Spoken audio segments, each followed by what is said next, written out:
የሆነ ብሬክ ስሩ በህይወታችሁ የምትፈልጉ ከሆነ ጾም ጸሎት ግቡ። ወይ 7 ቀን ግቡ፣ ወይ 21 ቀን ግቡ፣ ወይ 40 ቀን ግቡ። የምትጾሙ ቀን የጋባዣችሁ ብዛት። መጸለይ በጣም መልካም ነገር ነው። በጾም መጸለይ ደግሞ እጅግ በጣም መልካም ነገር። ለምንድነው የምንጾመው? በመጾማችን እና በመጸለያችን መካከል ምንድነው ያለው ለውጥ? ምን ኃይል አለው? መንፈሳዊ ዓለም ላይስ ምን አይነት ኢምፓክት ያመጣል?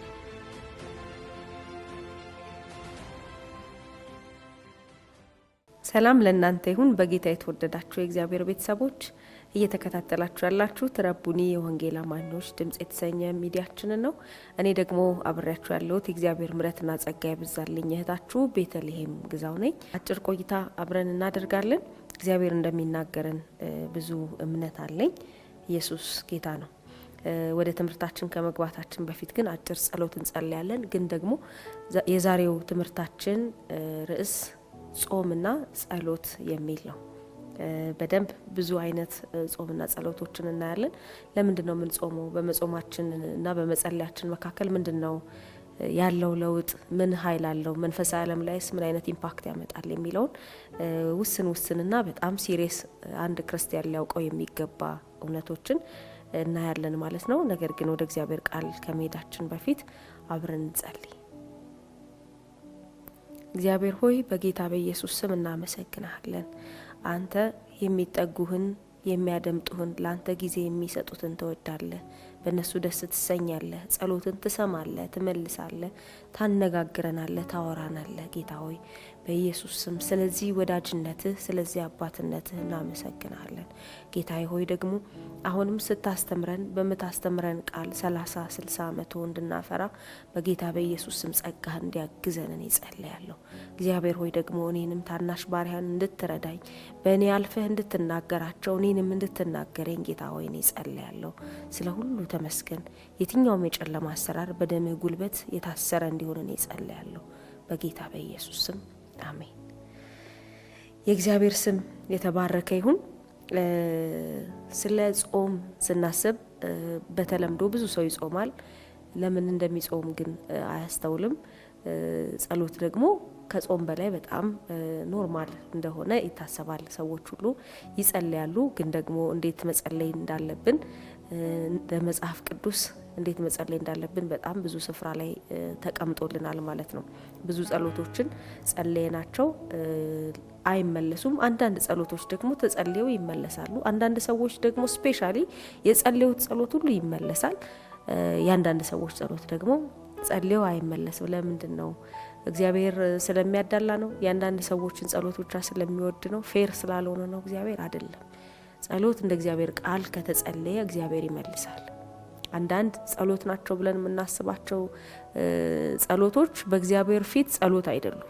አንዳንዶቹ ማጉረምረም ናቸው፣ አንዳንዶቹ ምሬት ናቸው፣ አንዳንዶቹ እንደ እግዚአብሔር ቃል የተጸለዩ ጸሎት ባለመሆናቸው ምክንያት ልክ ፖስታ ስንልክ ፖስታ የምንልክለትን ወይም ደግሞ ሌተሩን የምንልክለትን አካል አድራሻ ካላስቀመጥን የላክነው መልእክት ምንም ያክል ስትሮንግ ቢሆን ምንም ያክል እውነታነት ቢኖረው የተቀባዩን አድራሻ ግን ፖስታው ላይ እስካላስቀመጥን ድረስ ያ መልእክት ቀጥታ የላክንለት ሰው እንደማያገኝ ሁሉ ልክ እንደዛው እግዚአብሔር የሚሰማቸው ጸሎቶች አሉ። ኢየሱስ ጌታ ነው። እግዚአብሔር የሚሰማው በመንፈስ የተጸለየ ጸሎት፣ እንደ እግዚአብሔር ቃል የተጸለየ ጸሎት፣ በትክክል ከእግዚአብሔር መንፈስ ጋር ኮኔክትድ ሆነን የምንጸልየውን ጸሎት እግዚአብሔር ይሰማል። ኢየሱስ ጌታ ነው።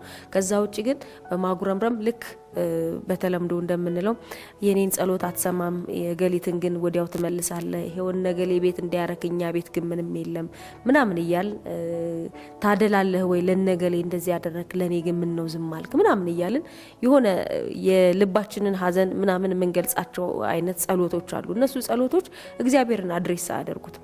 እግዚአብሔር ምን አይነት ጸሎት ይመልሳል ካላችሁኝ፣ በእምነት የሚጸለይ ጸሎት፣ በመንፈስ የሚጸለይ ጸሎት እግዚአብሔር እንደሚሰማ እንደሚመልስም እርግጠኞች ሆናችሁ ልጅ እንደሆናችሁ አምናችሁ የጸለያችሁትን ጸሎት እግዚአብሔር ይሰማል። ኢየሱስ ጌታ ነው። ዋናው ፖይንቴ ግን የዛሬው ስለ ጸሎት አይደለም። ስለ ጸሎት ከዚህ በፊት ያስተማርኩት ትምህርት አለ። እሱን ወደ ኋላ መለስ ብላችሁ ማየት ትችላላችሁ። ነገር ግን ዛሬ ስለ ጾም ኃይል እንድትረዱ፣ ስለ ጾም ኃይል መጸለይ አንድ ነገር ነው። መጾም ግን ምን አመጣው ማለት መጾም ምን መንፈሳዊ ዓለም ላይ ምን የሚያመጣው ለውጥ አለ ምን ኢምፓክት አለው የሚለውን እናያለን ዛሬ ማለት ነው። ኢየሱስ ጌታ ነው። መጽሐፍ ቅዱሳችን ላይ በጣም ብዙ የእግዚአብሔር ሰዎች ጌታ ኢየሱስ ክርስቶስን ጨምሮ በጾምና በጸሎት ከእግዚአብሔር ጋር ታይም ያሳልፋሉ። ኢየሱስ ጌታ ነው። ይውላችሁ የሚጾም የሚጸልይ ሰው በህይወቱ ውስጥ አንድ የሚሆንለት ትልቅ ነገር ምን እንደሆነ ታውቃላችሁ? ሲዝንን ይረዳል። ኢየሱስ ጌታ ነው። ለምሳላችሁ ስትጾሙ ስጋችሁ እየደከመ መንፈሳችሁ እያየለ እየበረታ በመንፈሳችሁ ከእግዚአብሔር ጋር ኮኔክትድ እየሆናችሁ ስጋችሁ እየደከመ ስላችሁ ደግሞ ስጋ ሲደክም ማለት የስጋ ፍቃዶች የስጋ አምሮቶች ከምግብ ኢንተረስት ጀምሮ ከኃጢአት መሻት ጀምሮ ከየትኛውም ከቴምፕቴሽን ጀምሮ እያንዳንዱ ነገር በህይወታችን ውስጥ ያሉ እነኚህ ለዓለም ለሰይጣን የሚመቹ ድካሞች ሁሉ ከስጋችን ውስጥ እየሞቱ ስለሚሄዱ መንፈስ ደግሞ እያየለ ስለሚሄድ ከእግዚአብሔር ጋር እጅግ ኮኔክትድ እንሆናለን። ኢየሱስ ጌታ ነው። ስለዚህ መጸለይ በጣም መልካም ነገር ነው። በጾም መጸለይ ደግሞ እጅግ በጣም መልካም ነገር ነው። ኢየሱስ ጌታ ነው። የሚጸልይ ሰው በፍጹም የሚጾምና የሚጸልይ ሰው በፍጹም ሲዝንን ሚስ አያደርግም። እግዚአብሔር በዚህ ሲዝን ምን ፈልጓል የሚለውን የሚያውቀው እግዚአብሔርም ሐሳቡን የሚነግረው የሚጾምና የሚጸልይ ሰው ነው። ለምሳላችሁ መጾም በራሱ ለእግዚአብሔር ራስን መስዋዕት ማድረግ ነው። ሳክሪፋይ ማድረግ ነው ወይም ደግሞ ዋጋ መክፈል ነው። የሆነ ፕራይስ ከፍላችኋል። ስትጾሙ በእግዚአብሔር ፊት የሆነ ነገራችሁን ትታችኋል። ምንድነው የተዋችሁት? ምቾታችሁን ትታችኋል፣ ጥጋባችሁን ትታችኋል፣ የስጋ አምሮታችሁን ትታችኋል። ብዙ ነገራችሁን ለእግዚአብሔር ሳክሪፋይ ስላደረጋችሁ ያ እናንተ የከፈላችሁት ሳክሪፋይ ያደረጋችሁት ነገር ራሱ እግዚአብሔር ለነገሩ የሰጣችሁትን ወይም ደግሞ ለእግዚአብሔር የሰጣችሁትን ትኩረት እግዚአብሔር በዛ ውስጥ ስለሚረዳ ወደ እናንተ ይመጣል። ኢየሱስ ጌታ ነው። ለዚህ ነው በተለምዶ ራሱ የሆነ ነገር አልሳካልኝ እንደዚህ በተደጋጋሚ ፌል ያደርግብኛል ሞከርኩ አልተሳካም ሲባል ሰዎች ራሱ በተለምዶ በቃ ጾም ጸሎት ግባ ይላሉ። ለምንድን ነው ጾም ጸሎት ግባ? ሲጸልይስ እግዚአብሔር አይሰማውም እንዴ? ሳይጾም ይሰማዋል እኮ። ግን የሆነ ነገራችሁን መስዋዕት አድርጋችሁ በእግዚአብሔር ፊት ስትቀርቡ የእግዚአብሔርን አቴንሽን ደግሞ ትስባላችሁ። ኢየሱስ ጌታ ነው። የሚጸልይ ሰው የሚጾምና የሚጸልይ ሰው ሲዝንን እንዴት ይረዳል? ለሰው ሁሉ ሚስጥር የሆነ ነገር ለዛ ሰው እንዴት ግልጥ ይሆንለታል የሚለውን አንድ የእግዚአብሔርን ቃል እናውጣና እናያለን። ኢየሱስ ጌታ ነው። ሉቃስ ወንጌል ምዕራፍ 2 ቁጥር 36 እስከ 38 ያለው ላይ አንድ በጣም የምትገርም የእግዚአብሔር ሴት አለች። በጣም ብዙ ኖቲስ አትደረግም፣ ግን ደግሞ የሚገርም አይነት ሂስትሪ ያላት ሴት አለች። እሷን የእግዚአብሔር ሴት እናያታለን። በጌታ በኢየሱስ ክርስቶስ ስም አነባለሁ። ከአሴር ወገን የምትሆን የፋኑኤል ልጅ ሐና የምትባል አንዲት ነቢይት ነበረች። እርሷም ከድንግልናዋ ጀምራ ከባሏ ጋር 7 ዓመት ኖረች። እርሷም 84 ዓመት ያህል መበለት ሆና በጣም አርጅታ ነበረ። በጾምና በጸሎት ሌሊትና ቀን እያገለገለች ከመቅደስ አትለይም ነበረ። ኢየሱስ ጌታ ነው። እቺ ነቢይት ሐና በጣም የእግዚአብሔር ሴት ናት። ከእግዚአብሔር መቅደስ አትጠፋም። የራሷ ሂስትሪ አላት። ከድንግልናዋ ጀምሮ ከባሏ ጋር ኖረች። ከዛ ባሏ ሞተ። ከዛ መበለት ሆና እየኖረች ነው። እንደ ማንኛውም ሰው እንደ ማንኛውም ባላቸው እንደሞተባቸው ሴቶች መበለት ናት። ነገር ግን ለየት የሚያደርጋት ኳሊቲ ግን አላት። በጾምና በጸሎት ዘወትር ከእግዚአብሔር መቅደስ አትጠፋም ነበር። እግዚአብሔርን እየጾመች እየጸለየች ታገለግል ነበር። ኢየሱስ ጌታ ነው። ከዛ ይሄ መጾሟ መጸለያዋ ምን አመጣላት ካላችሁኝ ምን እንዳመጣላት ዝቅ ብለን እናንበብ።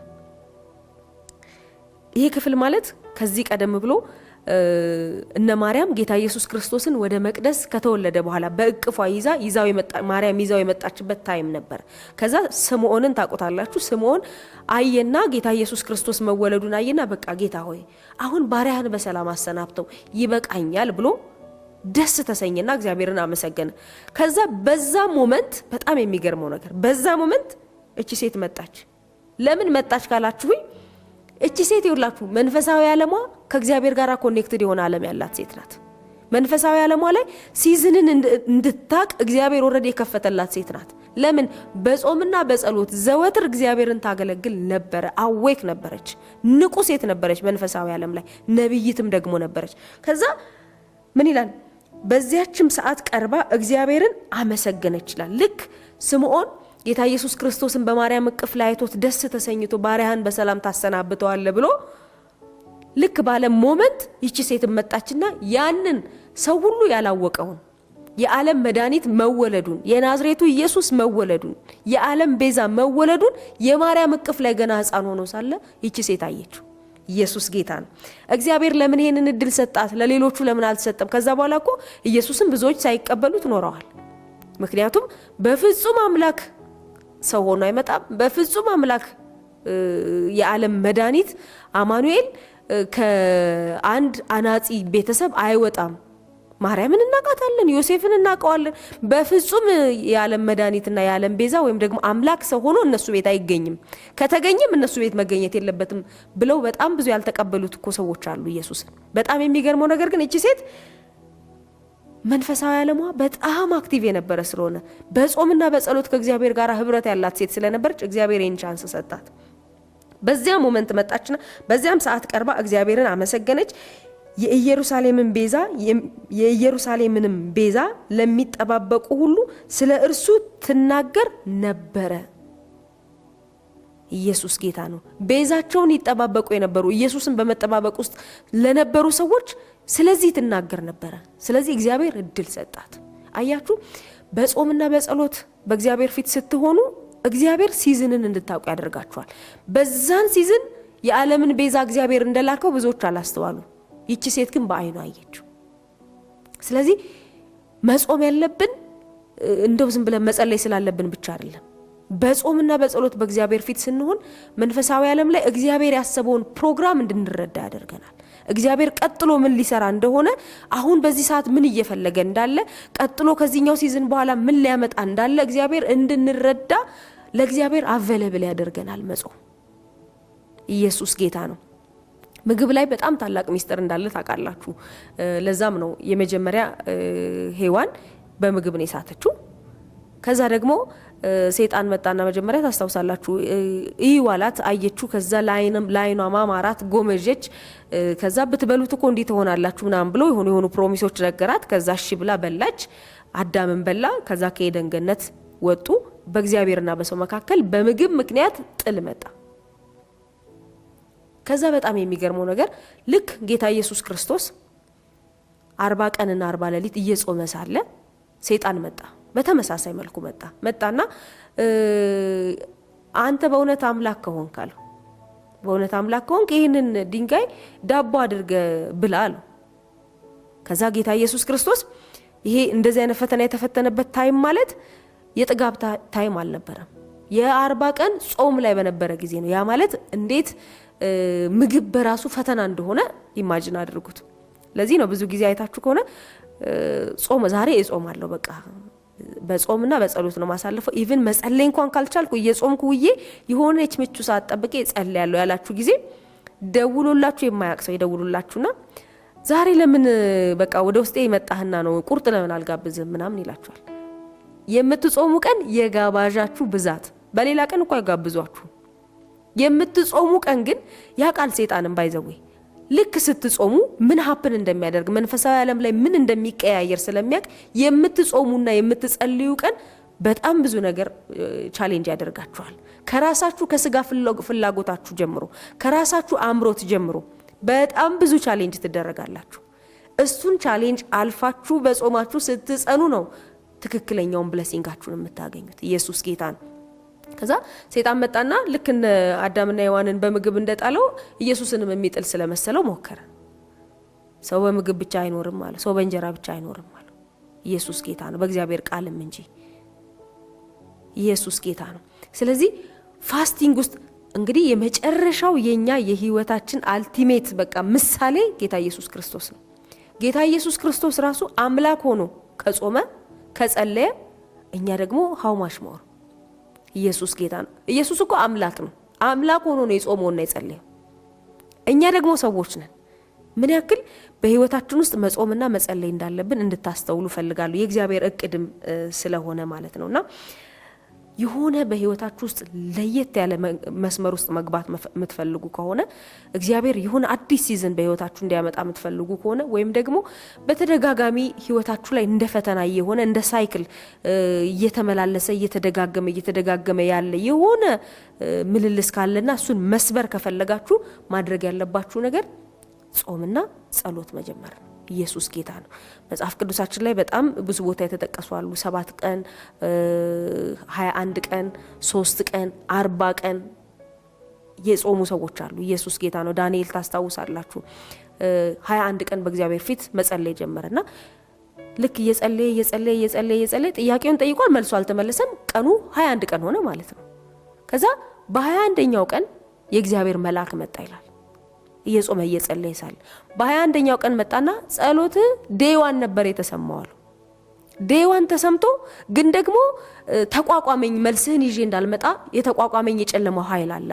ኢየሱስ ጌታ ነው። አያችሁ፣ በጾምና በጸሎት በእግዚአብሔር ፊት ስትሆኑ ጸሎታችሁ እኮ ይመለሳል። ተሰምቷል እኮ። እንዲመለስ ግን ጸሎቱ መቀጠል አለበት። ዳንኤል እየጸለየ ነው መጥቶ የተናገረው።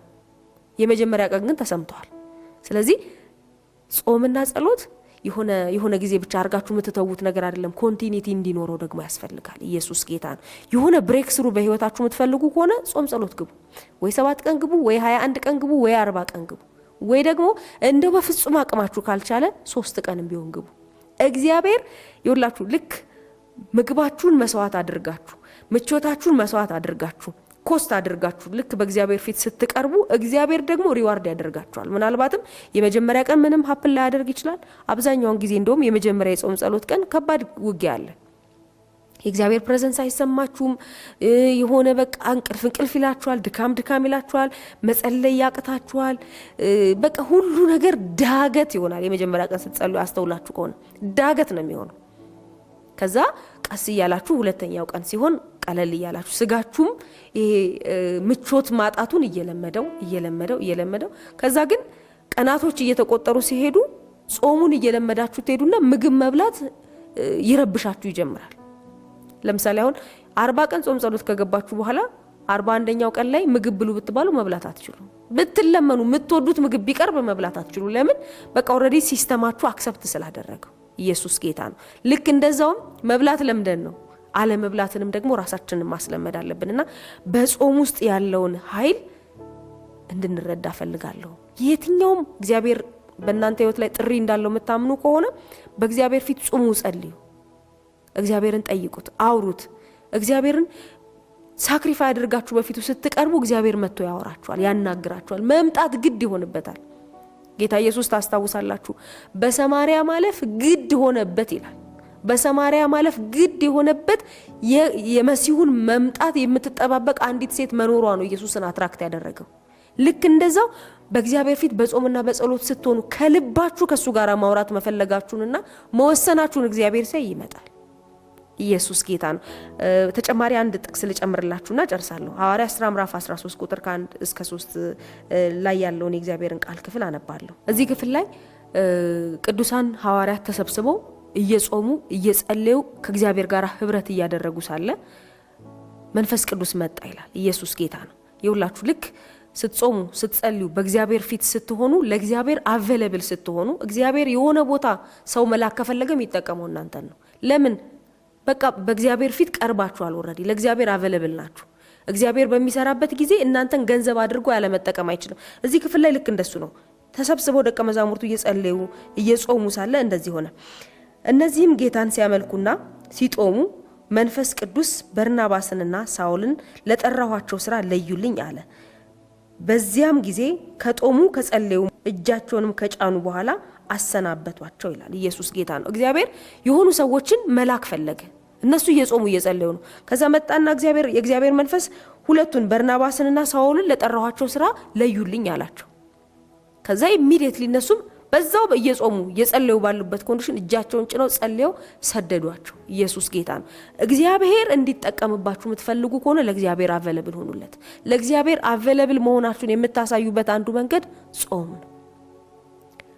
የሆነ ጊዜ ታስታውሳላችሁ ደቀ መዛሙርቱ አጋንንት ይወጣላቸው ነበር። የሆነ አጋንንት ግን አልወጣላቸው። ከዛ ጌታ ኢየሱስ ጋር መጡና እንዴ አጋንንት ሁሉ በስምህ እየታዘዙልን ነው። ይሄ አጋንንት ግን በፍጹም ሊወጣልን አልቻለም። ምንድነው ሚስጥሩ ብለው ጌታ ኢየሱስን ጠየቁት። እንዲህ ያለው አላቸው በጾምና በጸሎት ነው የሚወጣው አላቸው። ኢየሱስ ጌታ ነው። አያችሁ ልክ ስትጾሙ ስትጸልዩ መንፈሳዊ ዓለም ላይ የእናንተ ቦልድነስ ከፍ እያለ ነው የሚሄደው። የአፋችሁ ቃል ስልጣን እየጨመረ ነው የሚሄደው። አጋንንት እየተገዛላችሁ ነው የሚሄደው። መንፈሳዊ ዓለም ለእናንተ እየታዘዘላችሁ ነው የሚሄደው። በሚታየው ዓለም እኮ ስጋችሁ እየደከመ ነው። ስጋችሁ በጣም ዊክ እየሆነ ነው ያለው። በማይታየው ዓለም በመንፈሳዊ ዓለም ግን ገዢነታችሁ እየጨመረ ነው የሚሄደው። አጋንንት እንኳን በጾምና በጸሎት ነው የሚወጣላችሁ አላቸው ጌታ ኢየሱስ ክርስቶስ። ሁሉም አጋንንት እንኳን አይደለም፣ ነገር ግን የሆኑ ሌቭሎች አሉ። በጾምና በጸሎት የምትነኳቸው ሌቭሎች አሉ። የሆኑ የምትረግጧቸው ከፍታዎች አሉ። በጾምና በጸሎት የሆነ በህይወታችሁ ውስጥ አልገዛ ያላችሁ ነገር ካለ፣ በጣም ቻሌንጅ እያደረጋችሁ ያለ ነገር ካለ ከነገሩ ጋር መታገል አቁሙ። አትታገሉ። ምክንያቱም እያንዳንዱ የሚታየው ዓለም ላይ ያለ ነገር ሁሉ የሚንቀሳቀሰው ወይም የሚታዘዘው የሚገዛው በማይታየው ዓለም ነው። ስለዚህ በሚታየው ዓለም ሄዳችሁ ፋይት አታድርጉ። የማይታየው ዓለም ላይ መጀመሪያ ገዢነታችሁን እርግጠኛ ሁኑ። የማይታየው ዓለም ላይ ደግሞ ገዢነታችሁን እርግጠኛ ለመሆን በእግዚአብሔር ፊት በጾምና በጸሎት ጸልዩ። በጾምና በጸሎት ከጸለያችሁ በኋላ ነገሩን ኮማንድ ማድረግ ብቻ ነው የሚጠበቅባችሁ ከናንተ። ከነገሩ ጋር ዲል ማድረግ አይጠበቅባችሁም። ነገሩን ልቀቅ አትልቀቅ፣ ውጣ ግባ፣ እባክህ እንደዚህ አድርግልኝ ምናምን የሚሉ ድርድር ውስጥ አትገቡም። ማዘዝ ብቻ ነው ከናንተ የሚጠበቀው። ለምን? መንፈሳዊ ኦቶሪቲያችሁ ሃይ ስለሆነ፣ ከነገሩ አቅም በላይ እናንተ አቅም ይዛችሁ ስለመጣችሁ። ይሄ አጋንንት በጾምና በጸሎት ነው የሚወጣ ያላቸው እኮ ጌታ ኢየሱስ ምንም እነሱ ጋር እኮ የሚታይ የሚቀየር ነገር አይኖርም። ራሳቸው ናቸው ጾምና ጸሎት የሚገቡት። ነገር ግን ጾመውና ጸልየው ሲመጡ ገዢነታቸው ከፍ ስለሚል፣ ኦቶሪቲያቸው ከፍ ስለሚል፣ ኃይላቸው ስለሚጨምር ይሄ በጾምና በጸሎት ነው የሚወጣላቸው። ኢየሱስ ጌታ ነው። ስለዚህ ጾምና ጸሎት የአንድ ክርስቲያን የህይወት ትሬንድ ወይም ደግሞ የህይወት ባህል ነው መሆን ያለበት። ማትጾሙ ምግባችሁን ሳክሪፋይ ማድረግ የሚከብዳችሁ ከሆነ እግዚአብሔር እንዲረዳችሁ ጸልዩ። ጌታ ሆይ እኔ መጾም መጸለይ እፈልጋለሁ፣ ግን በቃ እኔ ያለ ምግብ መኖር ያለ ምግብ መዋል በጣም ለኔ ዳገት ነው። ስለዚህ በቃ እርዳኝ በሉት፣ ጌታን ይረዳችኋል። በጾም ውስጥ እጅግ በጣም ከፍ ያለ ኃይል አለ። ብዙ ጊዜ ሰይጣንም ጾምና የጸሎት ጊዜ እንዳናገኝ ፋይት የሚያደርገን ከገባን ምን እንደሚመጣ ስለሚያውቅ፣ ጾም ጸሎት ከገባሽ ሀፕን የሚያደርግበትን ነገር ስለሚያውቅ ነው አንቺ ጾም ጸሎት እንዳትገቢ ፋይት የሚያደርግሽ። በፍጹም በእግዚአብሔር ፊት በጾምና በጸሎት እንዳትሆን በህይወትህ ሁሉ ብዙ አዳዲስ ፕሮግራሞችን እያመጣ ቆይ ነገ እያልክ ፕሮግራሞችን ካንስል እያደረክ እያራዘምክ በዛው እንዲቀር የሚያደርገው ጾም ጸሎት የገባህ ለታ ምን እንደሚመጣበት ስለሚያውቅ ነው ሰይጣን። ስለዚህ ይሄንን ቪዲዮ እያያችሁ ያላችሁ ሰዎች በአጋጣሚ አይደለም። ይሄንን እያያችሁ ያላችሁት፣ ይሄንን ድምጽ እየሰማችሁ ያላችሁት በአጋጣሚ አይደለም። እግዚአብሔር እንድትሰሙ ስለፈለገ፣ እግዚአብሔር ከናንተ ጋር ታይም መውሰድ ስለፈለገ መጽሐፍ ሲናገር ይላል ባሪያዬ ዳዊትን አገኘሁት ይልና ዳዊት መገኘት ብቻ ነው ለእግዚአብሔር ያደረገው። ከዛስ ቅዱሱንም ቅባት ቀባውት፣ ክንዴ ትረዳዋለች፣ ቀኝም ትደግፈዋለች፣ የአመፃ ልጅ አመፃን አይጨምርበትም እያለ በጣም ብዙ ነገር እግዚአብሔር ለዳዊት ፕሮሚስ ያደርግለት እናያለን። ዳዊት ግን አንድ ነገር ነው ያደረገው፣ ለእግዚአብሔር ራሱን አስገኘ ወይም ደግሞ ለእግዚአብሔር አቬለብል ሆነ። ለእግዚአብሔር አቬለብል ከሆናችሁ የእግዚአብሔር ፕሮግራም በእናንተ ይቀጥላል። እግዚአብሔር ኃይላችሁ እየሆነ ይቀጥላል። ኢየሱስ ጌታ ነው። ስለዚህ በጾም ውስጥ ያለውን ኃይል ተረድታችሁ ይህንን ቪዲዮ እየሰማችሁ ያላችሁ ሰዎች ወስኑ። ወይ 3 ቀን ወይ 21 ቀን ወይ 40 ቀን በእግዚአብሔር ፊት ለመጾምና ለመጸለይ ወስኑ። 2018 ላይ እግዚአብሔር በእናንተ ህይወት ላይ ያልተለመደ ነገር እንዲያደርግ የምትፈልጉ ከሆነ ያልተለመደ አይነት ጾም ጸሎት በእግዚአብሔር ፊት ግቡ። ምናልባት የሥራ ሁኔታችሁ ላይ መቻችሁ ይችላል፣ የትምህርት ሁኔታችሁ ላይ መቻችሁ ይችላል። እየሰራችሁም እየተማራችሁም ግን እየጾማችሁ በምትችሏት ሞመንትና በምትችሏት ጋፕ ጸልዩ። እግዚአብሔር ያንን አክብሮ እንዴት ህይወታችሁ ላይ አዲስና ድንቅ ነገር እንደሚያደርግ ታያላችሁ። የጌታ ኢየሱስ ስም የተባረከ ይሁን። ስለመጣ እግዚአብሔር ጸልያለን። አብረን እንጸልይ። እግዚአብሔር ሆይ በጌታ በኢየሱስ ክርስቶስ ስም ስልጣን እናመሰግናለን። ጌታዬ ሆይ በኢየሱስ ስም አንተ ለሚፈልጉህ የምትገኝ ጌታ ሆይ ለጠሩህ የምትቀርብ የምትሰማ የምትመልስ እግዚአብሔር ሆይ ለጸሎት መልስ ያለህ አምላክ ነህ። ጌታዬ ሆይ በኢየሱስ ስም ስልጣን እኔ ጸልያለሁ። ዛሬ ይሄንን ቪዲዮ እያዩ ያሉ ሁሉ ጌታዬ ሆይ በፊት በጾምና በጸሎት መቅረብ የሚችሉበት ኃይል እንዲበዛላቸው ጸጋ እንዲበዛላቸው በጌታ በኢየሱስ ክርስቶስ ስም ስልጣን እኔ ጸልያለሁ።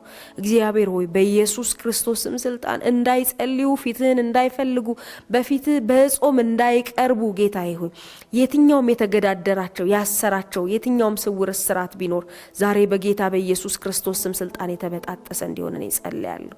በኢየሱስ ክርስቶስ ስም ስልጣን የተበጣጠሰ እንዲሆን እኔ ጸልያለሁ። እግዚአብሔር ሆይ በኢየሱስ ስም እንድትረዳቸው በኢየሱስ ስም መሰዊያቸውን እንድታድስ በፊትህ መቅረብ የሚችሉበት ኃይል እንዲበዛላቸው በጌታ በኢየሱስ ስም በጉልበታቸው እግዚአብሔር በፊትህ ተንበርክከው ለብዙዎች ማምለጥና መዳን ምክንያት እንድታደርጋቸው የተያዘባቸውን ነገር ሁሉ ማስለቀቅ እንዲችሉ ጸጋ እንዲበዛላቸው በጌታ በኢየሱስ ክርስቶስ ስም ስልጣን እኔ ጸልያለሁ።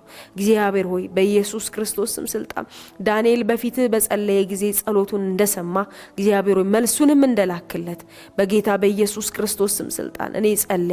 ጌታ ሆይ የሚጸልዩ ሁሉ መልሳቸው የተያዘባቸው መልሳቸው የዘገየባቸው በጌታ በኢየሱስ ክርስቶስ ስም ስልጣን ዛሬ የጸሎታቸው መልስ በራቸውን አንኳኩቶ እንዲመጣላቸው እኔ ጸልያለሁ። በኢየሱስ ክርስቶስ ስም ስልጣን የጸሎታችሁ መልስ ዛሬ በራችሁን አንኳኩቶ በኢየሱስ ስም ይምጣላችሁ። በጌታ በኢየሱስ ክርስቶስ ስም ለብዙ ዘመናት ሞክራችሁ ጸልያችሁ አጸልያችሁ የዘገየባችሁ ይሄ ነገር በቃ መቼም አይፈታም ብላችሁ እንደተቋጠረ ተስፋ ቆርጣችሁ የተዋችሁት ነገር በጌታ በኢየሱስ ክርስቶስ ስም ስልጣን ዛሬ መልሶ ነው ደጃችሁን ያንኳኳ።